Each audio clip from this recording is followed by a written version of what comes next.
He's like, Call via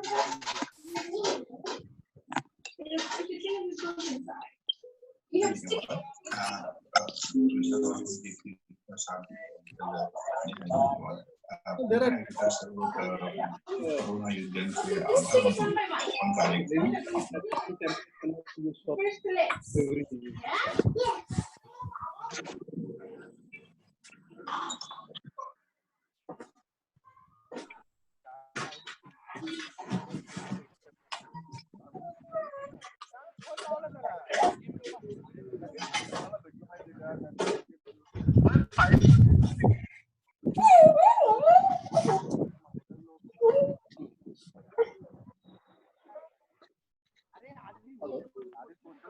Hello. Yeah, sir. You are audible. hello. Yeah. Others. You can mute, please. Yes, sir. Yeah. Yeah, you are audible, sir. Okay. Any question? I have not been able to hear the question. Sir, I would like to ask one more question. This is Shivaji Bhosle. Yeah, this would be the last question. Okay, yeah.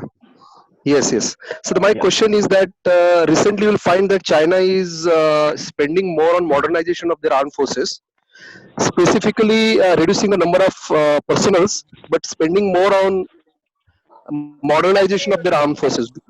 Do you think that there is such kind of plans in India too? See, we have sooner or later we have to go this in this manner. We have to reduce, we have to modernize like China, and we have to reduce the boots on the ground. At the moment, it is different, but our Chief of Defense Staff, he said that no, he has come out with a very novel idea. Two things. Firstly, he says increase the age of people so that you don't pay for pensions, that money is saved. And you get expertise of this chap. Unlike a technician in AMC, if you let him go at 40 years of age, you have lost his technical expertise for 20 years. So therefore, he can serve 60 years. There is no problem. He is not going to be any hindrance to you or any handicap to you. So therefore, like technicians are there. So therefore, that is one way. Second is, he says, allow the civilians to operate and get trained and work in the army for 3 years. So that is another way of reducing the cost and meeting your manpower requirement. And the last, like Chinese, they are doing modernization by keeping the budget in mind. Firstly, they are reducing the budget on manpower. Secondly, they are going indigenizing. Whereas our focus is totally on import. Most of the times we want to import. You see, like a small thing like batteries. All the kinds of batteries are produced in India. So why should we import? But our penchant is for importing. A gun, like a 155mm gun. An indigenous gun is being produced by our companies here. A good gun, only their weight is about 4 tons more. But if you carry by the vehicle 4 ton here or 4 ton there, doesn't matter. The gun is as good. Then why should you go for a gun which is available in ex-import? We must go for this indigenous guns. So we have to lay emphasis on this. Ammunition. The people sell weapons. But the main money is in ammunition. Now, after reducing, ammunition has to fire every year. So India today has got the capability of producing each and every kind of ammunition. For last 3 years, we have been trying in Make in India to make this ammunition, but with the bureaucratic hassles and some interest, this has still not happened. When we got the capabilities, why don't you use it? Therefore, we will reduce our money, and also that money will be available for modernization. We'll cut the manpower, modernize ourselves, and will be a very, very modernized army. We will be as good as China. Thank you, sir. Thank you. So, thank you very much. So we let's say on behalf of all Ajinkyans, let's say we wish to thank you for your valuable time and the very wonderful session, sir. Thank you. Thanks a lot, sir. Okay. Thank you. Thank you, gentlemen. I enjoyed having a Thank you very much. Yes, sir. Thank you very much. Yogesh, I would like to introduce. Yogesh, I would like to introduce this thing. Second speaker. Second Yogesh, session. please. Second. Yeah. Yeah. Now, Mahesh, are you there? Mahesh? Mahesh? Mahesh? Yes. You Yeah, are there, I'm right? here. Dear Yeah. Ajinkyans, now it's a mammoth task for Mahesh also to make a equal, powerful presentation. Please stay tuned for him as well. I will not introduce too much things about Mahesh, but a very out-focused and extraordinary entrepreneur coming from a rural background and coming to a school and taking a jump in IT sector and then moving on from an employee to employer kind of a journey. And he has an equal and powerful topic to talk today. And I would appreciate all be present and he cover his points for you, which could be a better world for the private sector and the public sector as well. So I pass it to Mahesh for the thought process. Mahesh, please.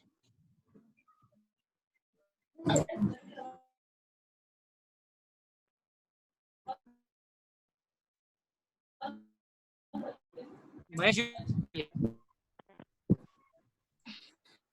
Thank you, Yogesh. Thank you, Shashikant. I think it got little. It's like I was little nervous. Mahesh, your video is not started. Okay, Mahesh. okay. Let me put on the video too. Yeah. So let me see how much I can put up my point. Okay. you can. So let me start, guys. So basically, I wanted to tell, me being a startup entrepreneur, and I have been running my organization for last 7 years now. Couple of things I went through before starting an organization, and while going through this whole phase. I want these are experiences wherein trust me, we don't, no school teaches us these things. And am I sharing my screen or still not? 1 minute, I'll check. Yes, You you are are sharing. audible. Start. I can share. Yeah, we can you're see sharing. you. Yeah. Yes, yes, yes. Okay. Yes. Yeah. Yeah. Screen sharing is also. Yeah, screen is Yeah. So basically, again, so whatever the experience I have gone through, there were couple of mistakes I had done, a couple of good things I did too. So I think that is where we could survive for 7 years, irrespective of ups and downs each organization goes through. So let me start here. So why I thought of giving this this presentation or talk on this topic was around because couple of Ajinkyans, 10-15 Ajinkyans approached me and wanted to know where do I start, or how do I start, or what I should do, what I should not do, kind of things. And then and I have been talking to many of them. Some of them are also here right now. So again, there are quite a few things that can be helpful, but again, there is no one fixed formula for success here, or running an organization or starting an organization and successfully executing it. So some of the things could work in my favor, some of those could not. So again, it's part and parcel of any organization. So that is where I thought of putting up this presentation and showing it to everybody. So currently in India, this is the typical startup ecosystem in 2020. And India has got the second largest startup ecosystem. And if you see, with every new year coming in, the average age of founders is in decreasing. 20 years is the average age of founders. That really surprises me because 4 years, 22 to 24, we complete our engineering and MBA kind of a thing. And with 4 years of experience, people have started jumping into entrepreneurial world. Is that good, bad? I don't know. Trust me. because some of them have successfully taken forward the things, and many of them have failed too. So I wanted to bring one more point here, like failure rate of startups is 90% of the startups fail. So what I would say is, like, it is not a glamorous world, trust me. And so whenever you want to jump into the entrepreneurial world, I think one should come prepared.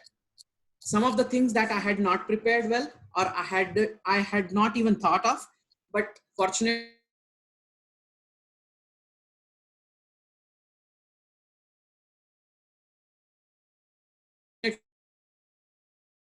my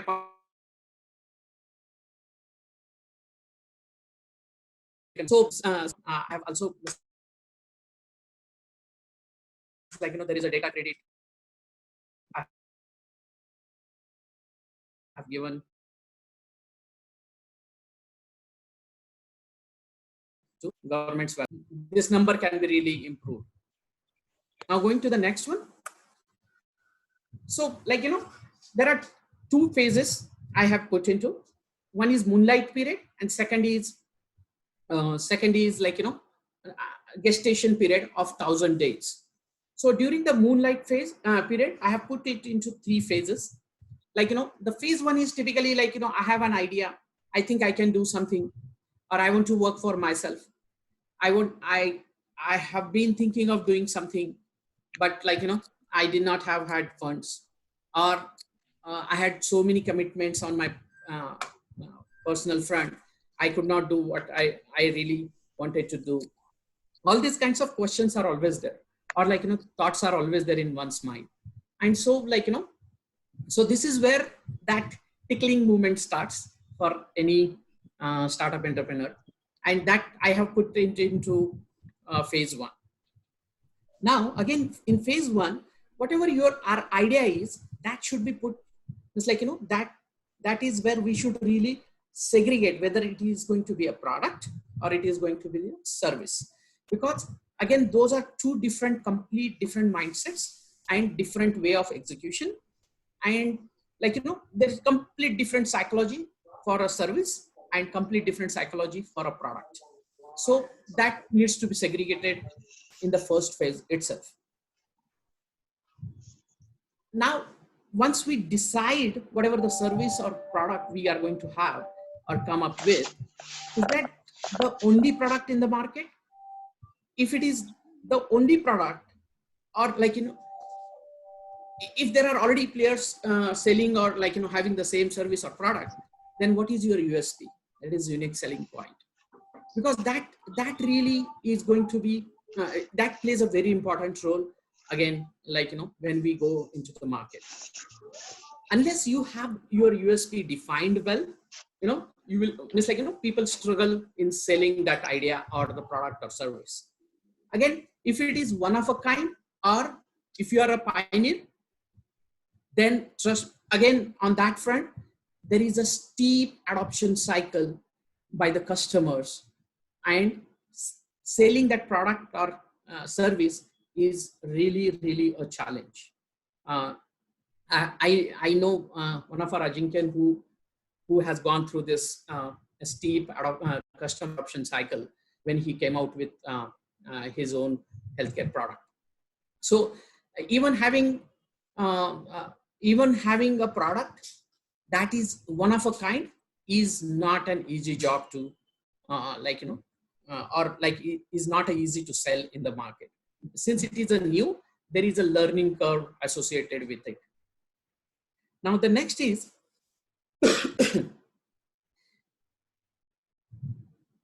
basically, again, when we are designing a service or a product, I would say, we should find out if there is a pain point or pressure point,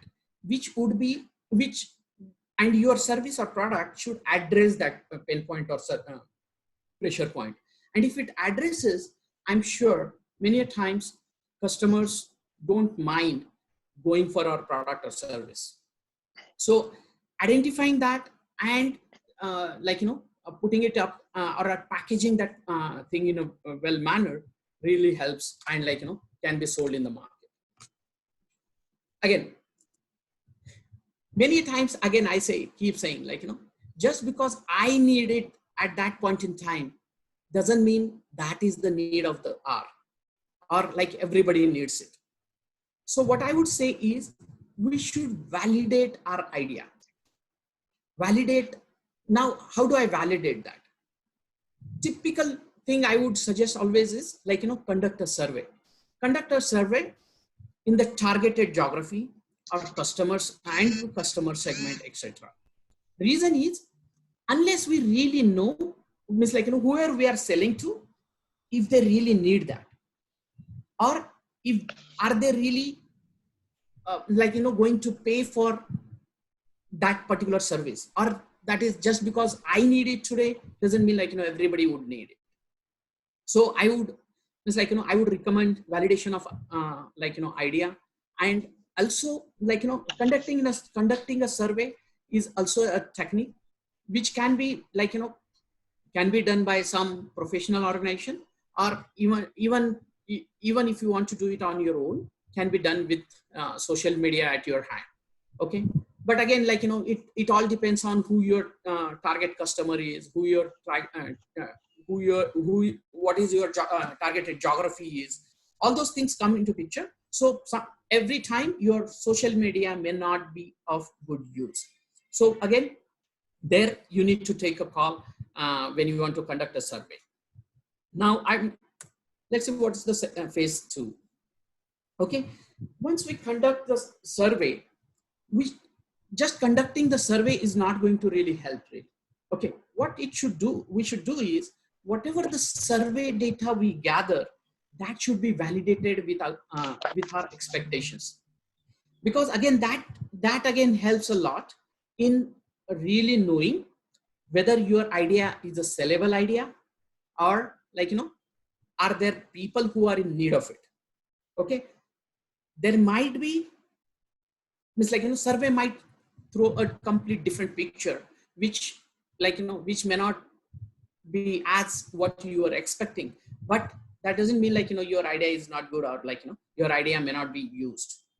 But I would always recommend again going for validating the survey data with your expectations, and then align your thoughts based on that one.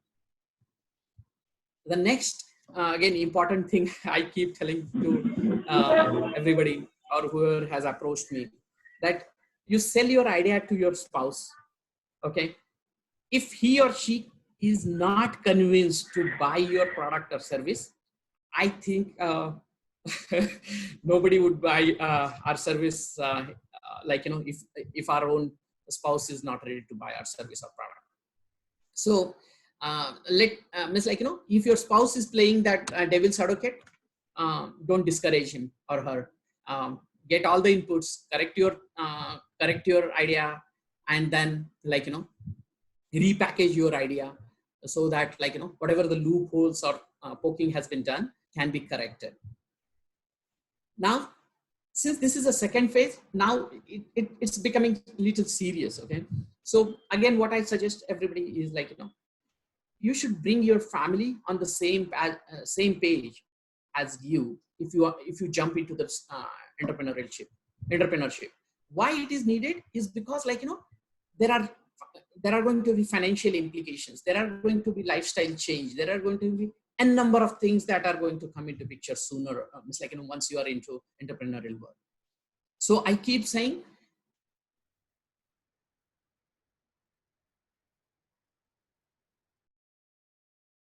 family first, and that helps a lot, because then they are in the game with you.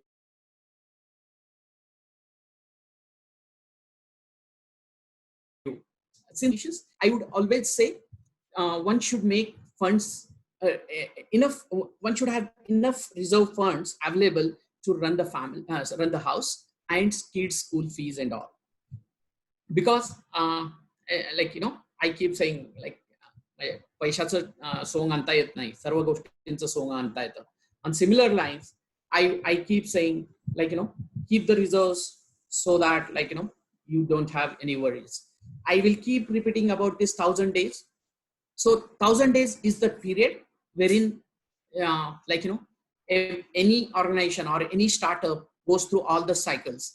And so this 1,000 days funds should be available, I would say.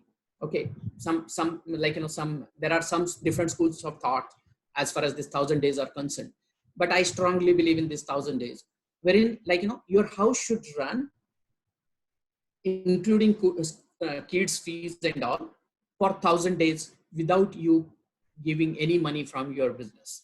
If that should be the funds, that amount of funds should be available for before you jump into the entrepreneurial world. Now moving on to phase 3. Again, now it's a little more serious. Since you are going into phase 3, which is just just before you starting your organization or resigning from your current job and all. Now make more meaningful, more meaningful steps, finalize the name of the organization you want to have, logo for your entity. Again, while doing these things, there are quite a few things available on the internet and all, wherein what things one should take care of while putting up the name or the logo, because that is going to show up on every document your organization is going to have. So some of the recommendations would be logos or the name should be fancy or buzzword or something very meaningful, deep meaning. So just to give an example, Sony had come up with a laptop series called VAIO. The meaning for that one was there was an analog signal and then 1 and 0, digital. And that VAIO series, whatever the logo they have had, it was complete 2-pager document they had publicized before coming out with that particular name. As far as since I have when I started my Intellify solutions, typically what I always face is I have my brain logo, and underneath that we have written Intellify. So somebody told me, why you have 2 things? Instead, you should have only one. It's your name itself should work as a logo too. But again, there are different thoughts. But I thought of sharing this because that plays a very important role, because that becomes your identity here on. Again, one should also make a decision on whether one should go for proprietorship or limited liability partnership, that is LLP, or the private limited company. Again, how does that matter? Oh, it does matter, because there are different tax implications are there. There are many things are there. I'm sure if some of our friends who are into CA or CS, they know more in-depth knowledge of that one and how that really impacts. Now, one of my friend asked me a couple of days before, I'll go for proprietorship now, and maybe after 2-3 years, I'll go for private limited company. I said, why are you doing that? Why not today itself? Because there is a hassle when you move from one type of company to another type of company. Lot of there is a procedural thing that needs to be performed. It's a time consuming, again, time consuming. You have to create the documents, you have to pay some money, all those things you have to do. And so what I would suggest is, if you are going into entrepreneurial world for the first time, decide it in the beginning itself and stick to it for at least a couple of years. Again, if you somebody said I will have this company name today and tomorrow I will have different company name, but then whatever the brand value it will carry over a period of time, or it will create, that would be lost if you go for a second company, okay, or the new company. And so what I would suggest is sticking to one and continuing it for at least whatever number of years you can, unless there are some pressing reasons for canceling it. Now, again, this is what I had not done when I really jumped into entrepreneurial world. Like, collecting material like appointment letter, relieving later. Like, there are a number of documents that needs to be, any company would need. Because like, if you want to hire somebody tomorrow, you need to know what, what appointment letter you are going to give. What are different things you are going to write on that? Okay. Who is going to be the signing authority for that? What is the letterhead you are going to have? All those things should be there. So again, collect that material, collect those samples, templates. Okay. Second is like, we should have templates for NDA, that is non-disclosure agreement, statement of work. All these documents are very necessary. You would need that, from day zero, literally day zero.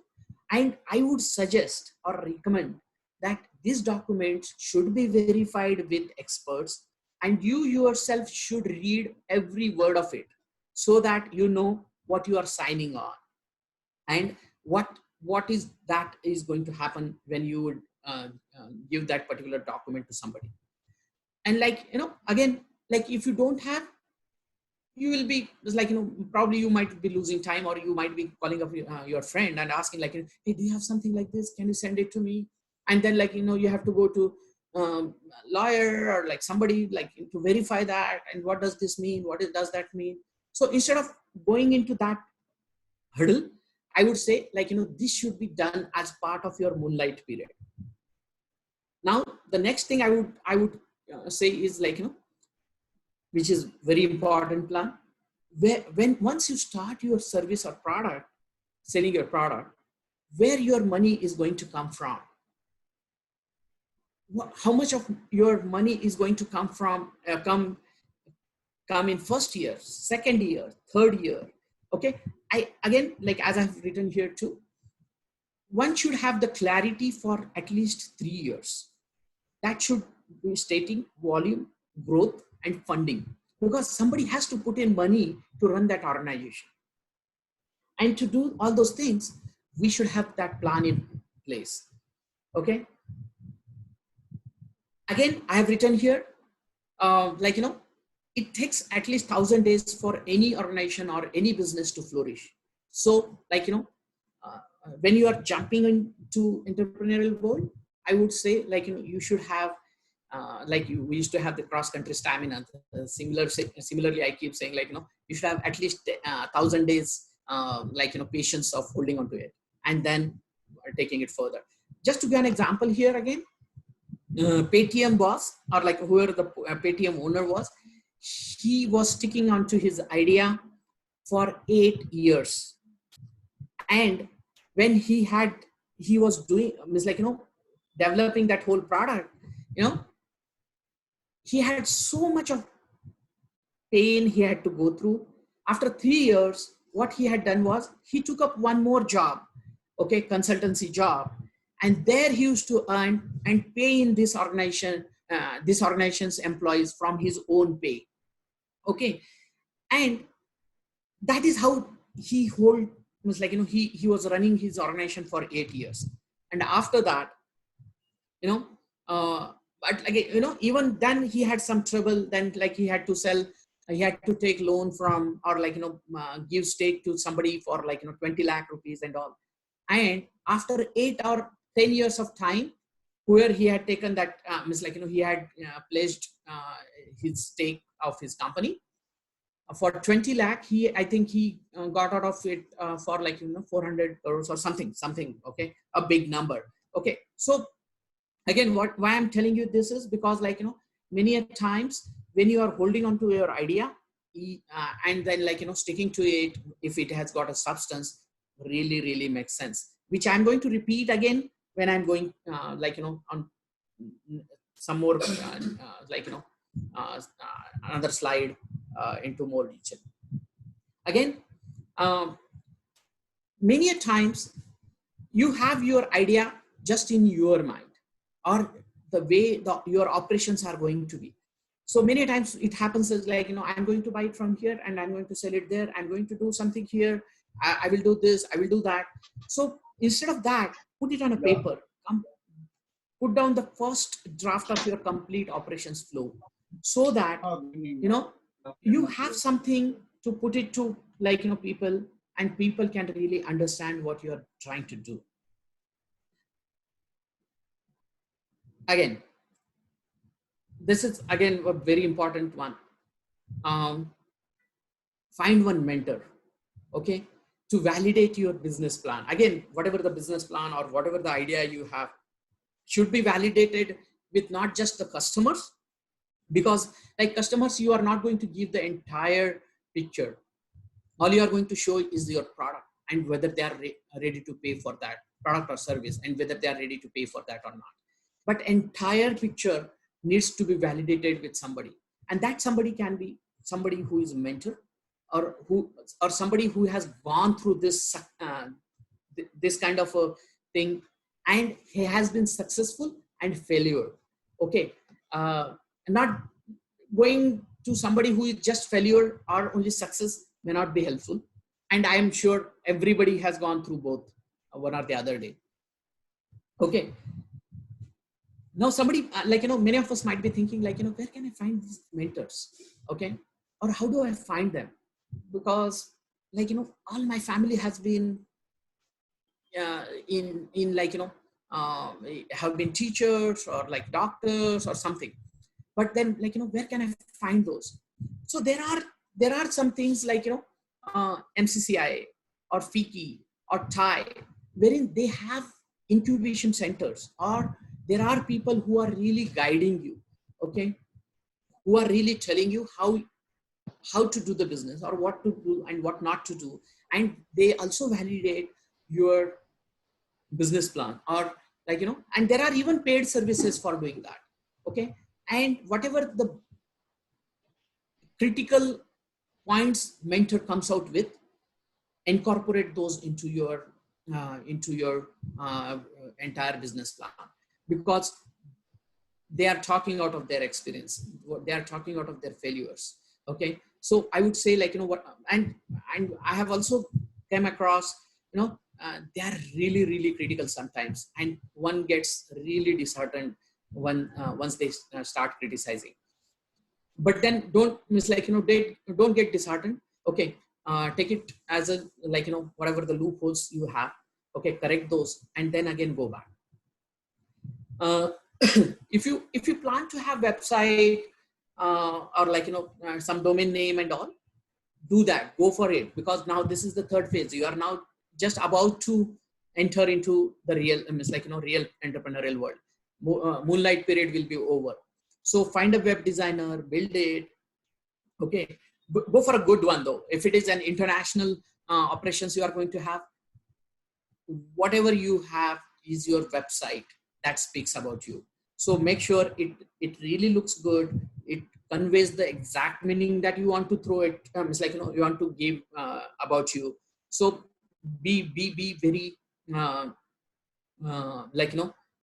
you need to consider a lot of things while putting up there. So be good there, and book those things, and think around web designer, or or building around that, or start collecting material around the website. When I really thought of doing that, me being a software engineer for 13 years then, okay, I felt I have to have this, I have to have that. There are so many things I can put in, but do I really need it? What am I going to do?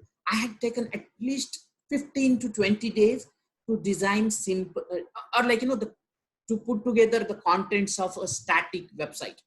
Okay, entire 1 month, it's 15, 20 days I took to just put down the contents of a website. So and then this really ends up a moonlight period.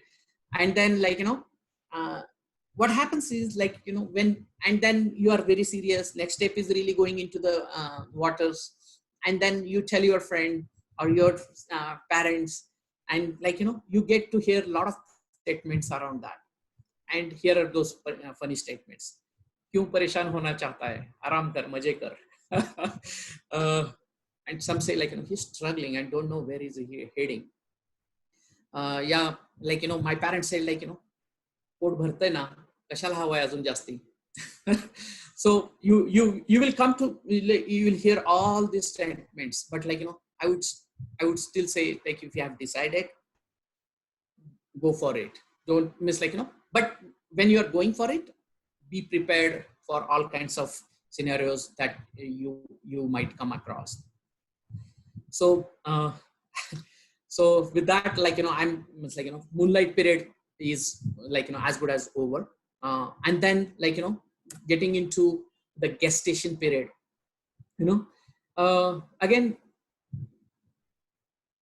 if you're already working and all, I would say, like, resign and then do this thing, or get into your like, entrepreneurial world, because stepping on two stones and all, like, it doesn't really work. If you want to really do the serious entrepreneurial thing, you should stick to it, work 24/7.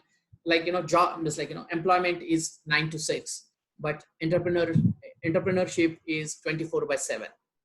So entire day, complete energy, it sucks up. So, like, it's not that easy. So I would always suggest, if you want to really go for it full-fledged. Okay. Again, formalize your entity in legal terms, like, whatever you documents and, like, all those formalities you have to complete at MCA, that is Ministry of Corporate Affairs and all, should be completed, should be and all those things should be done along with the help of CA and CS, because then you should not make anything or, like, there should not be any gaps in that one. Again, very important thing, issue appointment letter to yourself, because if tomorrow you go to a bank and say, like, I want a home loan, they are going to ask about your employment. Okay. So having your like, having an appointment letter for yourself from your own company is also a very necessary step. Okay. So I would say, like, these are small things, but they are necessary. Launch your website. Okay. Print your visiting cards, start distributing it to your friends, your like, colleagues, or, like, whenever you go for a conference and all, carry those visiting cards and all, and then, like, give it to people, so that, like, people know that you have started something, and, like, that this is what is something you are doing really. Okay. Create social media accounts or handles, etc., to promote your business. Why it is necessary? Yes, it is necessary, because then like, people start coming to know, like, this is what you are doing, and that will also promote your business. Okay. There is something called a search engine optimization. It's like, just to give some example here, like 10-15 years back, whenever one person was going to meet somebody, like, he did not meet him before or know him before, like, only 10% of the people used to Google his name.